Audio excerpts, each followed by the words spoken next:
জামাতের সাথে বেহেশতে নিতে চাইলেও আল্লাহর কাছে বলবেন ওই বেহেশতে আমি জামাতের সাথে যেতে চাই না। কথাটি বলেছিলেন বঙ্গবীর কাদের সিদ্দিকী সাহেব। আমি জামাতের সাথে আল্লাহ তাআলা যদি ভেস্তে নিতে চায় আর তখন যদি জ্ঞান থাকে বলবার মতো, তাহলে আমি বলবো যে জামাতের সাথে আমি ভেস্তেও যাইতে চাই না। তারা বড় বড় রাজনৈতিক দলের সদস্য, কিন্তু তারা এমনভাবে কিছু কথা বলে, বক্তব্য দেয়, মনে হয় হয় ক্ষমতায় চলে এসেছি, না হয় আমার পাওয়ার এক্সারসাইজ এত বেশি হয়েছে যে কাউকে পাত্তাই দিল না। যেমন বিএনপির এক নেতা আছে ফজলুর রহমান সাহেব, তিনি তো প্রায়ই বলে 10% ভোট নাই এদেশের ডানপন্থীদের। তিনি তো প্রায়ই বলেন রাজাকার আলবদর আল শামস, গালিগালাজ করতেই থাকেন। ছাত্রদেরকে সমন্বয়কের জায়গায় সমন্বয়ক বলেন, অথচ দেখেন ছাত্ররা এই বিপ্লব করে আপনাকে আমাকে স্বাধীন বাংলাদেশে আসার সুযোগ করে দিয়েছে। হারুন সাহেব চাঁপাইনবাবগঞ্জের একজন এমপি, তিনিও একই উপায়ে যে বিচার হবে, শেখ হাসিনা যেই বিচার করেছেন সেই বিচার কন্টিনিউ করতে হবে বিএনপি ক্ষমতায় আসলে। কার বিচার কোথায় করবা? বিচার তো চোখের সামনে দেখছিস যে শেখ হাসিনা 5 তারিখ পালিয়ে গিয়েছে। চোখের সামনে দেখেছেন যে সকল দাম্ভিকতা, শেখ হাসিনা বলেছিল শেখ হাসিনা পালায় না, সকল দাম্ভিকতা ছেড়ে তারপরে তাকে পালাতে হয়েছে, চোখের সামনে দেখেছেন।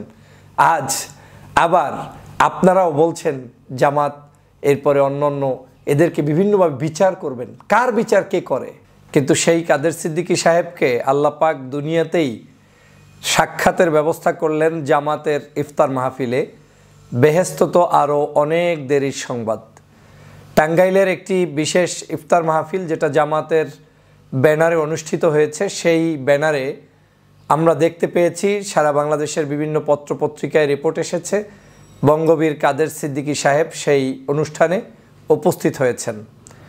আমি তার উপস্থিতিকে নিয়ে ব্যঙ্গোক্তি করতে চাই না, কটূক্তি করতে চাই না। একজন রাজনীতিতে বয়স্ক মানুষ, সিনিয়র সিটিজেন হিসাবে তিনি আমাদের সকলের কাছে শ্রদ্ধার পাত্র, সম্মানের পাত্র। কিন্তু রাজনীতিতে এমন কিছু বক্তব্য থেকে যায় যেই বক্তব্যগুলো জাতি যুগ যুগ যুগ যুগ ধরে, এমনকি শত বছর পরেও মানুষ মনে রাখবে।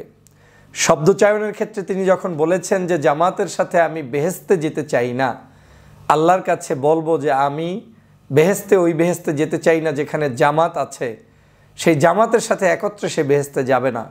সেই মানুষটা কি আল্লাহ পাক দুনিয়াতে দেখিয়ে দিলেন যে জামাতের সাথে তুমি বেহেশতে না, দুনিয়ায় বসেই তোমাকে ইফতার করতে হবে। পবিত্রতম একটি দিনে তুমি তাদের পাশে বসে তাদের বক্তব্য শুনতে হবে, গুণকীর্তন শুনতে হবে, আলোচনা শুনতে হবে। এ কথাগুলো এজন্য বলছি, আমাদের দেশের জন্য, মানুষের জন্য, সমাজের জন্য, শিক্ষার জন্য বলছি। আমি কাদের সিদ্দিকী সাহেবের এই ইফতার মাহফিলের আগমনকে স্বাগত জানাই। তিনি যদি আরও ভালো ভালো প্রোগ্রামগুলোতে যান, আমি খুশি হওয়া ছাড়া বেজার হব না। কারণ আমার ব্যক্তিগত কোনো ধর্মীয় অনুশাসন চর্চা এটা আমার পরিবার কিংবা আমার ব্যাগের ভিতরে লুকিয়ে রাখার বিষয় না। ধর্ম এমন একটা বিষয়, এই ধরনের কার্যক্রম মৃত্যুর একদিন 1 সেকেন্ড আগ মুহূর্তেও যদি কোনো ব্যক্তি অ্যাকসেপ্ট করতে চায়, ভালোভাবে পালন করতে চায়, গ্রহণ করতে চায়, ভালো নিয়তে তিনি করতে চান, তাদেরকে সহযোগিতা করাই আমাদের কাজ, আমার কাজ। আর যদি সেটা আমি না করি, নিশ্চয়ই এটা বোকামি ছাড়া আর কিছুই হবে না। সেই দৃষ্টিকোণ থেকে জনাব কাদের সিদ্দিকী সাহেব একজন সিনিয়র সিটিজেন, তিনি রাজনীতিতে অনেক আলোচিত সমালোচিত ব্যক্তিত্ব। আমরা সবসময়ই লক্ষ্য করেছি তার রাজনৈতিক ওলট পালট বিভিন্ন মন্তব্য এবং তার রাজনীতিতে তার নিজের উত্থান এবং পতন, এগুলো আমরা দেখতে পেয়েছি। এমনকি 5ই আগস্টের পরেও তার বিভিন্ন মন্তব্য আমরা দেখেছি। শেখ পরিবার নিয়ে তার মায়াকান্না কিংবা তার বক্তব্য, সেগুলো ভিন্ন রাজনৈতিক আলোচনা।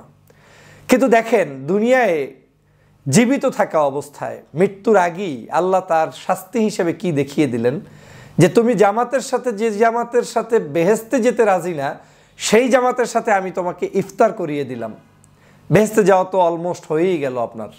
আপনি তো এখন একটা জান্নাতি পরিবেশে ইফতারের আগ মুহূর্তে জামাতের সাথেই ঐক্যবদ্ধভাবে ইফতার করলেন। এটা হচ্ছে আমাদের জন্য একটা শিক্ষা, টার্নিং পয়েন্ট।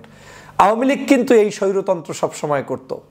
আওয়ামী লীগ সবসময় বিভিন্ন সময় বক্তব্য দিয়ে বলতো এদেশের মানুষ হিসেবেই জামাতকে মনে করে না, অনেক ধর্মভিত্তিক মানুষদেরকে অবজ্ঞা করত, পাত্তা দিত না, 1% 1.5% ভোট নাই, জনগণের সমর্থন নাই। এই কথাগুলো যাদেরকে বলতো সেই ব্যক্তিদের পায়ে পাড়া দিতে গিয়েই কিন্তু আজকের পতনের ঘণ্টা বেঁধেছে শেখ হাসিনার।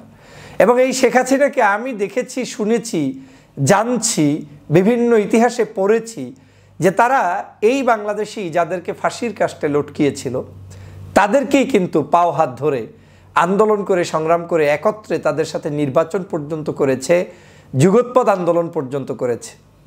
কিন্তু দেখেন, তারা সেই জায়গাটার সম্মান রক্ষা করতে না পেরে তারা এতটা পৈশাচিক হয়ে গিয়েছিলেন, সেই জামাতকে আবার তারা জুলুম, অত্যাচার, নির্যাতন করেছে, বিএনপিকে করেছে, বিভিন্ন রাজনৈতিক দলকে করেছে। এখন কিন্তু সেই রাজনৈতিক দলগুলোর পক্ষেই আওয়ামী লীগের নেতাকর্মীকে বক্তব্য দিতে শোনা যায় যে মানুষের জীবন একদিনে শেষ হয়ে যায় না, একদিনের মন্তব্যের মধ্য দিয়ে আপনার মৃত্যুর আগ পর্যন্ত আপনি সব কিছু যেমন ইচ্ছা তেমন সাজাবেন, সেটা কিন্তু হয় না। মানুষ যে কথা বলে যায়, রেখে যায়, ওই কথাগুলো আর ফেরত আপনি নিতে পারবেন না। সেটা স্মৃতিতে যেমন মানুষের কাছে থেকে যাবে, আবার এই টেকনোলজির যুগে সমগ্র জায়গায় থেকে যাবে।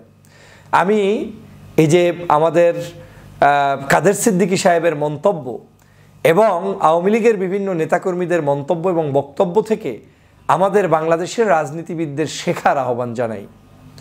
শেখার কোনো বয়স নেই, শিখতে হবে, জানতে হবে। দাম্ভিকতা, অহংকার এবং কাউকে একেবারে নিশ্চিহ্ন করে দেওয়ার যে প্রবণতা, এটা যে কতটা ভয়ানক সেটা আজ আমরা দেখতে পাচ্ছি। এবং এই উদাহরণ থেকে আপনাদের মাঝে বলতে চাই যে আমাদের এখনও বাংলাদেশের বিভিন্ন রাজনৈতিক সংগঠনের মধ্যে তারা বড় বড় রাজনৈতিক দলের সদস্য, কিন্তু তারা এমনভাবে কিছু কথা বলে, বক্তব্য দেয়, মনে হয় হয় ক্ষমতায় চলে এসেছি, না হয় আমার পাওয়ার এক্সারসাইজ এত বেশি হয়েছে যে কাউকে পাত্তাই দিল না। যেমন বিএনপির এক নেতা আছে ফজলুর রহমান সাহেব, তিনি তো প্রায়ই বলে 10% ভোট নাই এদেশের ডানপন্থীদের। তিনি তো প্রায়ই বলেন রাজাকার, আলবদর, আল শামস, গালিগালাজ করতেই থাকেন। ছাত্রদেরকে সমন্বয়কের জায়গায় সমরনায়ক বলেন। অথচ দেখেন, ছাত্ররা এই বিপ্লব করে আপনাকে আমাকে স্বাধীন বাংলাদেশে আসার সুযোগ করে দিয়েছে। আর কিছু না হোক, তাদের আন্দোলন নিয়ে, তাদের ভবিষ্যৎ রাজনীতি নিয়ে আমাদের সমালোচনা থাকবে, কিন্তু সমন্বয়ককে সমন্বয়ক বলে গালিগালাজ করা কিংবা ছোট করা, এটার তো প্রয়োজন আমাদের নেই। আজকের এইভাবে কিছু কিছু মানুষ এমন দাম্ভিকতা দেখাচ্ছে। এই যে কয়েকদিন আগে দেখলাম হারুন সাহেব, চাঁপাইনবাবগঞ্জের একজন এমপি, তিনিও একই উপায়ে যে বিচার হবে, শেখ হাসিনা যেই বিচার করেছেন সেই বিচার কন্টিনিউ করতে হবে বিএনপি ক্ষমতায় আসলে। কার বিচার কোথায় করবা? বিচার তো চোখের সামনে দেখছিস যে শেখ হাসিনা 5 তারিখ পালিয়ে গিয়েছে। চোখের সামনে দেখেছেন যে সকল দাম্ভিকতা, শেখ হাসিনা বলেছিল শেখ হাসিনা পালায় না, সকল দাম্ভিকতা ছেড়ে তারপরে তাকে পালাতে হয়েছে, চোখের সামনে দেখেছেন। আজ আবার আপনারাও বলছেন জামাত, এরপরে অন্যান্য, এদেরকে বিভিন্নভাবে বিচার করবেন। কার বিচার কে করে? এই কাদের সিদ্দিকীর আজকের ইফতারের পিকচারটা রাজনীতিবিদদের জন্য একটি দৃষ্টান্ত হয়ে থাকবে। যদিও আমি তার এই ইফতারকে পজিটিভলি দেখছি, তাকে স্বাগত জানানো উচিত। ইফতারিতে যে কোনো ব্যক্তি আসলে, এমনকি পাশর থেকে হেঁটে গিয়ে কোনো যদি খাবার খায় না এরকম কোনো মানুষও থাকে, তাকে ডেকে এনে খাওয়ানো উচিত। এটাই সৌন্দর্যতা, এটাই ধর্মের কাজ, এটাই ইসলামের বাণী। আমি সেই দিকে যাচ্ছি না, কিন্তু রাজনীতিবিদের কথার উপরে শিক্ষা আছে, সেই শিক্ষা অর্জনের দিকে আপনাদেরকে ধাবিত করতে চাই। অতএব যারা অহংকার বোধে নাচানাচি করছেন, দাম্ভিকতার সাথে বিভিন্ন ধরনের প্রদর্শন করার চেষ্টা করছেন, দাম্ভিকতা কিছুই থাকবে না। আর কিছুই নেই, কিছুই ছিল না। আমরা 16 বছরেও অনেক কিছু করতে পারিনি, হঠাৎ করে সব চূর্ণ বিচূর্ণ হয়ে গিয়েছে। আবার এখনও যারা ভাবছি কেউ কিচ্ছু করতে পারবে না, হঠাৎ করে চূর্ণ বিচূর্ণ হয়ে যেতে পারে। অতএব আমাদেরকে সাবধান হওয়া উচিত রাজনীতিতে, কর্মজীবনে, ধর্মচর্চায়, সমাজ চর্চায় এবং দেশের মানুষের মূল্যবোধ প্রতিষ্ঠায়। সবাইকে ধন্যবাদ।